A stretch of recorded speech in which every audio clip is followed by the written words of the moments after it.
everybody, welcome back to Absolutely. I'm Dylan, that's Dan. I pointed down, but he's definitely not below me. He's just below me in the recording. Behind the scenes. Oh, I'm to the left of you in mine. You're in the you're actual on OBS. thing. Where do I point in the act? You're to the left of me. Just do this. So, He's no. here. He's over there. No. He's everywhere. Dan's all around us. I'm like the wind. I'm everywhere. It's true. I have nowhere. Anyway, we're talking about Obi Wan, the finale to Obi Wan, episode 6. I have at the top of the show here. I'm gonna bleep this because we're in the first minute, but I just wanted to say this because it's a funny little rhyme that I unintentionally came up with at the top of my notes. It says, "Well, f me right and call me Sally. That was a great finale."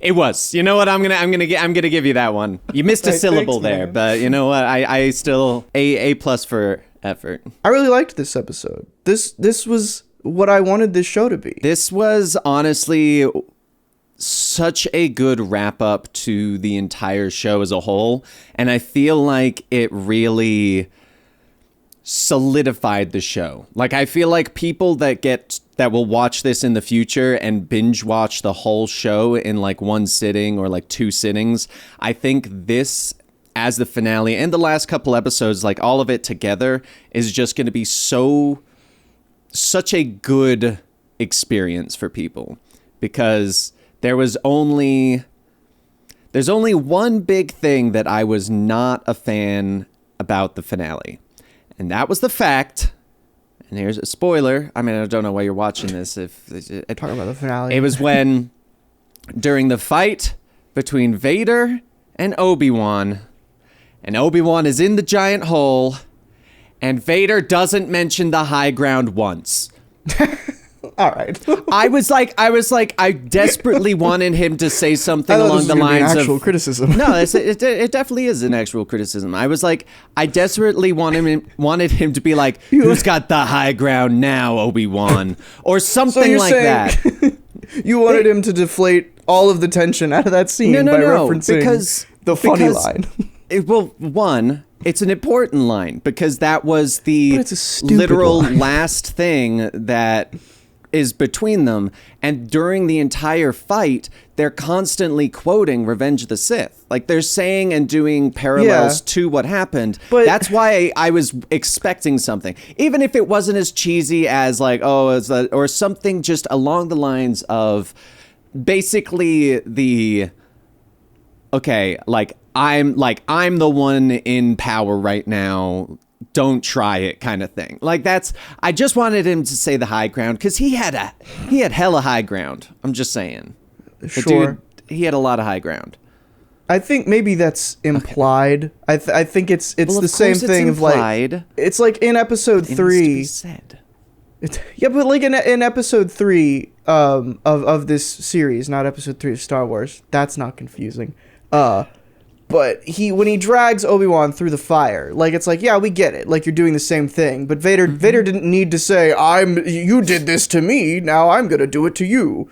Like, and I think the writers know that, because later in the episode, when there is not a whole lot of tension, when Obi-Wan meets Luke, which, he says, "Hello there." So, like, they know, right? Exactly. But, like, I think they're picking and choosing where they want to reference basically memes at this point. And well, see, I get that. The reason why it was something that actually did genuinely kind of bug me is, one, the situation made it very, very make you feel like, okay, when's he gonna say it? Because I even talked to Andy about it.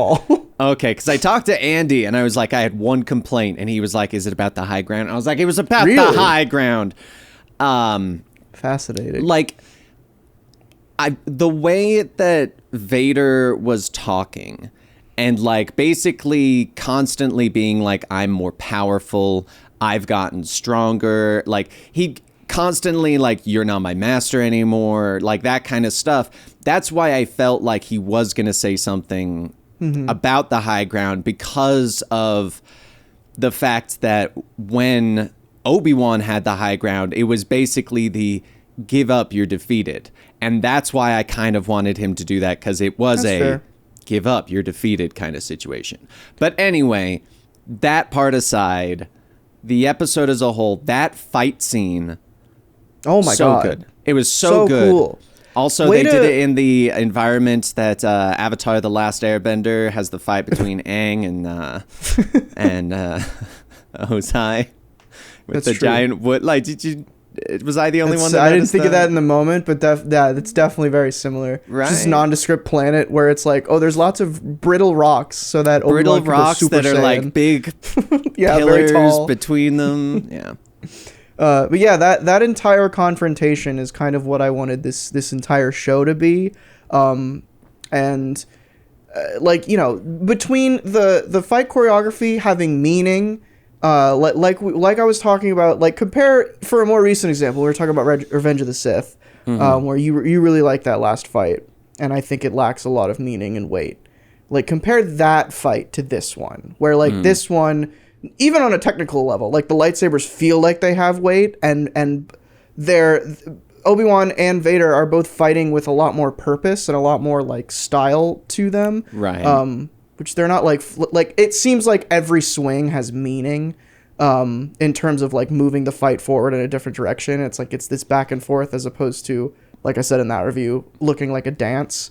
And I think it just works, man, and it culminates in the conversation that I've been wanting since episode 3 when they met, and they didn't really talk at all, which it was just so well done. I cried twice in this episode, and one of them was when Obi-Wan was like, oh god, when he beats Vader, and you get to finally see like Hayden Christensen actually do something. It's just really well done, and it's a really good bookend to their relationship. And I did want to bring up, like, circling back to your point about the high ground thing, that was like at least for me, like less is more in terms of dialogue like that, because like in that conversation that they were having, there's a moment at the end where Obi-Wan says, "So I've truly lost my friend." And I feel like that's a line of dialogue that you don't need, right? Like Ewan McGregor is a well-equipped enough actor where he can say that in his face without saying anything. Right. And I guess that's why the high ground thing, like I wasn't expecting Vader to say anything, because I got it. Like I got like to me, he didn't need to say anything, but I get like how you might want that. I definitely see what you're saying. Yeah, for me, it was more of just because in the other one, that was the finalizing, give up, I've beaten you. And it was implied, but it was also implied strong enough that I was waiting for him to say it, and because I really wanted him to say it. But I think one of the things I really liked about this episode, and kind of made the series as a whole better, as well as their first confrontation better, is you really felt the amount of like coming to terms with losing Anakin. You can really feel that like when you think back to that first fight, he didn't want to fight, not just because he hadn't fought in a long time, but because he still had like that last bit of hope of like, my brother's in there. Like Anakin is in there. And then in this one, you really got that feeling of he's willing to do what needs to be done. And then the second that, and I actually really, really like the line of when he goes, "You didn't kill Anakin, I did." And I was like, that was one of those raw lines. Man. that one was like, it was such a good line. It like Hayden Christensen, the delivery on that was also like very, very good. Like I was incredibly impressed, and it was like oh my God. And I also where were you 10 years ago in Revenge of the Sith? Right. You were buried under bad dialogue. Right. He's growing up and he got better.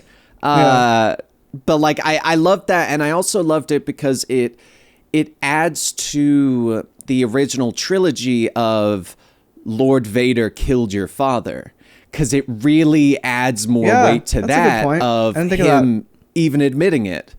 And like it was just all the lines from both of them the delivery of both the lines. I loved the delivery of the fight. Like, because one thing I really enjoyed about the fight was the fact that it starts off with Vader just kind of being like, no, I'm better.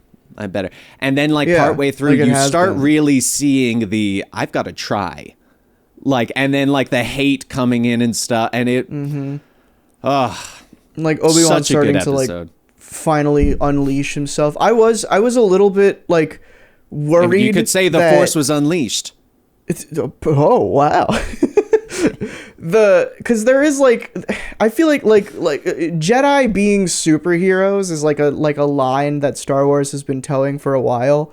It's like there's that scene in, I think it's Rise of Skywalker, where Rey like lifts all the rocks around her and she's like floating or whatever. I don't remember if she's floating, but she is in my memory of that scene.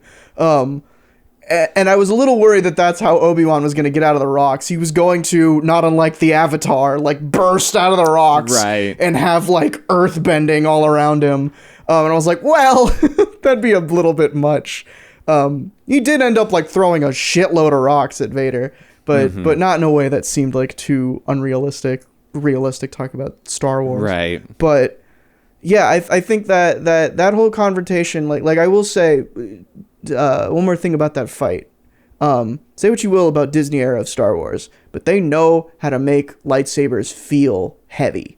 And like whenever a lightsaber clashes in the original trilogy and in the prequel trilogy, they feel like they're just lights that are like visual effects that are just going through each other. Right. But in this, it feels like it's the recoil, right? Like when somebody hits one, it bounces back. And it looks like we've talked about this entire show. The lighting looks so good. Everything about it is just so cool and well done. So shifting gears to the Reva stuff, third sister gets her conclusion to her arc too. Luke and Leia did not meet, which is Aunt good. Beru is a total badass. Yeah, both of them. Owen as well. Well, Owen's great, but the fact that Aunt Beru's like, yeah, we had this time. Here's a right, like, yeah, it's like an arsenal. Aunt Beru. I thought she was gonna pull a lightsaber out, and I was gonna be like, wait a minute. I thought so too, because don't they have? Is it them that have their Luke's lightsaber and give it to? No, that's Obi-Wan. Sorry, Anakin. It's Obi-Wan that does. Okay, yeah. I couldn't remember, but part of me did think that they were gonna do that as well, and then they brought out the rifles, and I'm like, okay, it makes a little more sense. Guns. Plus, it also makes sense because, like, even what they say, the Tusken Raiders are going on a raid. Like, I liked that because I was like, oh, that makes sense why you would not console a kid, but like make them understand that this is something you deal with. Yeah. But also, like, and this is where this episode lost me a little bit. I think the acting from everyone and just like what was happening around this stuff like made me excuse it. But all of the stuff with Luke, like how. And I know it's retcons, so whatever. We're retconning a movie from 50 years ago or whatever. But still, like, it's like this balancing act of where at the end of this episode, we're doing all of this stuff to make A New Hope, like, make sense with this, with, like, the interactions with Leia and Luke and everything. But then you're going to retcon that they did meet, which is not, like, people are going to say in the comments isn't technically a retcon because they're vague about it.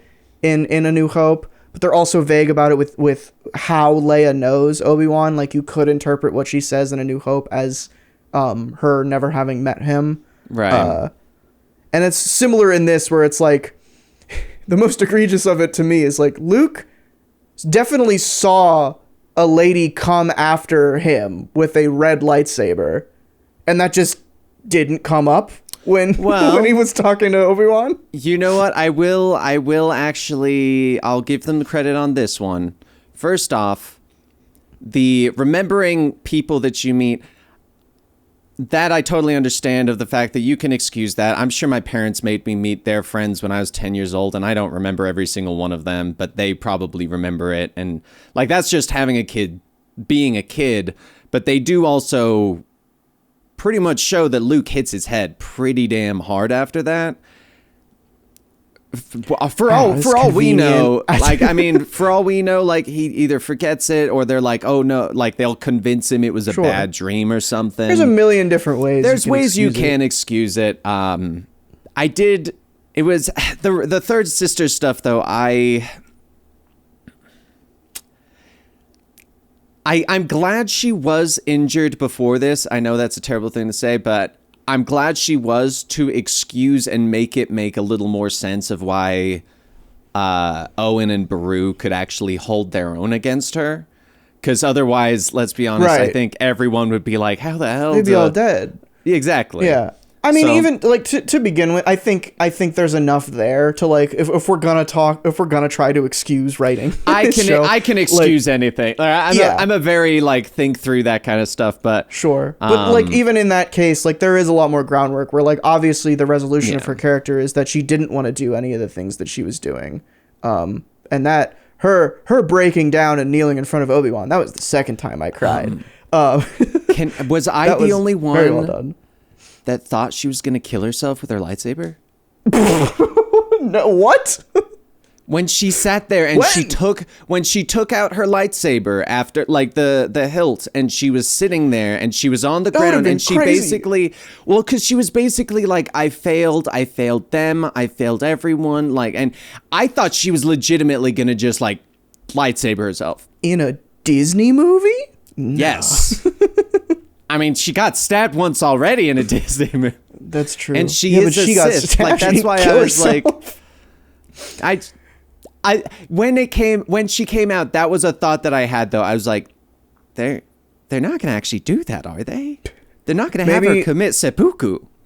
Maybe in the next thing where third sister would have showed up in the opening crawl, they'll say somehow the third sister killed herself.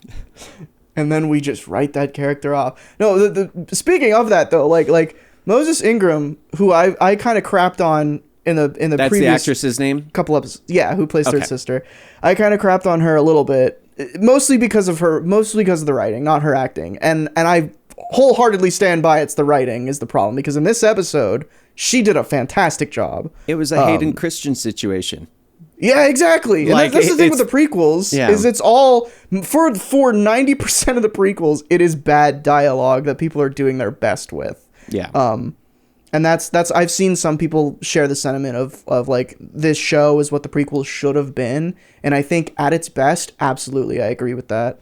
Especially with this episode.